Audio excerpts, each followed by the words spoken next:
Now, I have to ask Ripa and Lethal about Avengers and your experience with this game, because now I haven't played Avengers, but it's got a lot of problems, correct? Absolutely. Yeah. Now, how does it compare to Cyberpunk? And now, obviously, the Cyberpunk problems are there are a lot more of them, but I'm just saying from broken game to broken game standpoint, Right. Yeah. what is the comparison? Well, with Avengers, it's like, you know, it was buggy certainly initially when it came out, and they patched a lot of that stuff. The Avengers problem though is less about the technical issues and more about the content, and kind of the design problem, which I've been talking about for I don't know how long, and that it seems like directionless. And a lot of people over there were at, you know, not the Crystal Dynamics, you know, they don't seem to have a direction. They have this 1 foot in, 1 foot out. Do you want it to be an action RPG? Do you not want it to be? And it makes for a bad design for an overall game and a content problem. And this is why it's a prime example. Avengers, a prime example of why you don't try to cater to the lowest common denominator when it comes to certain games. Like, and that's a content problem.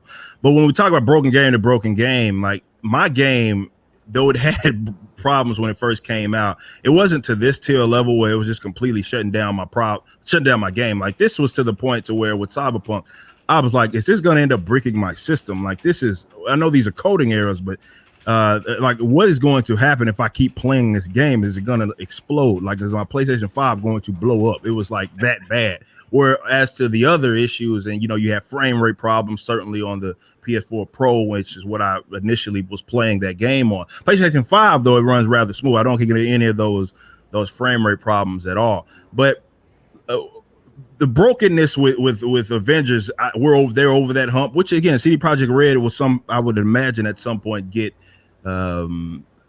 Cyberpunk. I don't know if base console if that's even redeemable, but at least for the PC optimization and people that are playing it, you know, like PS4 Pro or those like enhanced versions of the current generation, I think those maybe they can get in step with that, much like Avengers did, at least from the technical aspect. But Avengers suffers way more from a content problem than what Cyberpunk is more technical.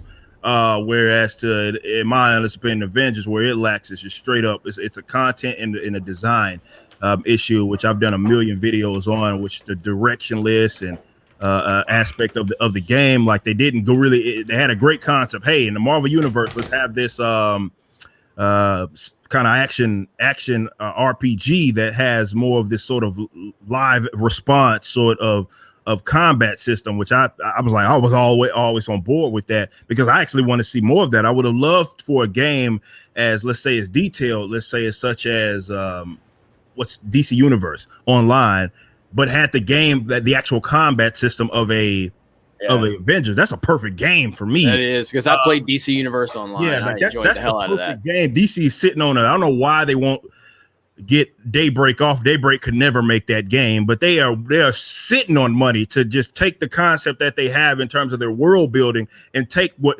Avengers does really well, and that's the combat system, which is among some of the, like, Thor is believable, right? Thor plays like you'd imagine a solo game would play. It just has the content problem that it lacks. So they're sitting on a lot of money. But as far as the comparison with Cyberpunk's all technical, whereas the Avengers had technical issues, but a lot of their brokenness is in their design and just I don't know what crackheads they got working over there that's deciding the direction of the game. But man, they don't know what they're doing over there. Yeah, I heard Avengers got better post beta. I only played the beta though, and I played it on PC where I had no technical issues at all. I thought it ran like perfectly, and I really didn't like it. I thought that the level design was dull. I wasn't really crazy about the combat. I actually do kind of agree with you on Thor. I thought Thor, Captain America, and Black Widow were okay, but I really didn't like playing as Hulk. I really didn't like playing as Kamala Khan. I thought that like it just kind of seemed on the button mashy side, and it seemed like I didn't think it seemed like a square peg round hole kind of game that like they wanted to make an open world or like a shared world kind of Destiny style beat 'em up game, but then they also had the Avengers license, so they have things like Hulk having to hit a guy 20 times that's like a level 1 enemy to kill him, and I don't know, it just really kind of pulled me out of it, so I didn't get into Avengers at all. What about you, Lethal? I agree with pretty much everything Ripper said. It's a content issue that's the problem. But as far as it being directionless, I kind of feel there's almost too many cooks in the kitchen. You got some guy goes, "No, we got to do more of this," and other guys going, "We got to do more of that." So I don't think it's directional. I think there's too many people arguing of which way to take it. Yeah, I agree with pretty much everything.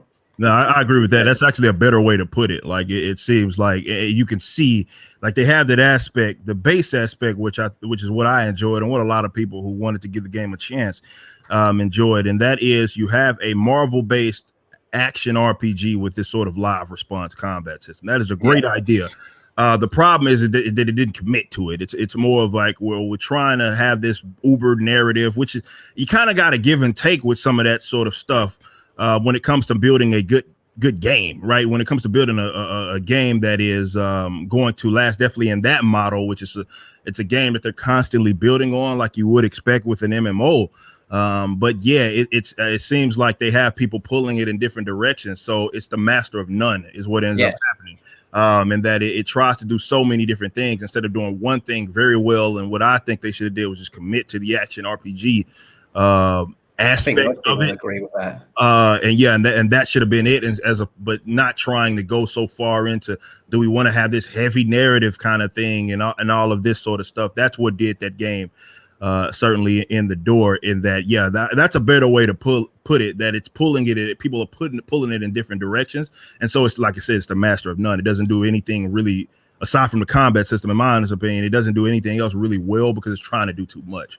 It's Speaking funny of heavy narrative, can we just take a moment to appreciate how perfectly the last DLC set up the arrival of the flawless Captain Marvel to come and save the day? Of course, the character that everybody wants to see.